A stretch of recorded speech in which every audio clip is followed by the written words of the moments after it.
नेताजी सुभाषचंद्र बोस सेनेचे संस्थापक अध्यक्ष रतन आश्रम लांडगे यांची कन्या दुर्गा रतन लांडगे हिचा 8वा वाढदिवस मोठ्या उत्साहात साजरा करण्यात आला।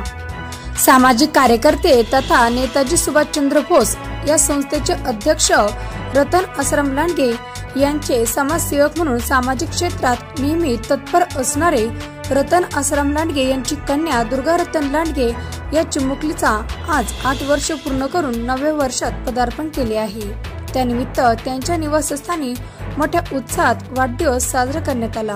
यावेळी त्यांनी 23 जानेवारी म्हणजेच नेताजी सुभाषचंद्र बोस यांची जयंती असते, तर त्या 2 दिवसा अगोदरच त्यांच्या मुलीचा वाढदिवस असल्याने लांडगे यांनी जनतेला देखील शुभेच्छा दिल्या, तसेच त्यांच्या मुलीला आशीर्वाद दिला। यावेळी मोठ्या संख्येने नातेवाईक तथा विविध सामाजिक क्षेत्रातील पदाधिकारी व कार्यकर्ते या वाढदिवसाला उपस्थित होते।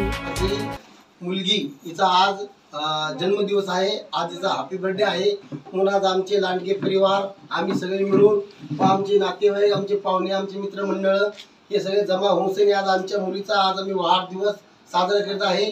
तसेच नेताजी सुभाषचंद्र बोस सेवाभावी संस्थाचे आम्ही संस्थापक अध्यक्ष 23 जानेवारीला सुभाषचंद्र बोसची जयंती आहे आणि त्याच्या 2 दिवस अगोदर माझ्या मुलीचा हा बर्थडे आहे। म्हणून मी जनतेला, माझ्या पाहुण्याला, मित्रमंडळाला मी त्यांना शुभकामना देतो, शुभेच्छा देतो, माझ्या मुलीला आशीर्वाद देतो, तिला आशीर्वाद देऊन अभिनंदन करतो आणि तिचा हॅपी बर्थडे आम्ही साजरा करून सगळे मिळून तिला शुभेच्छा देतो।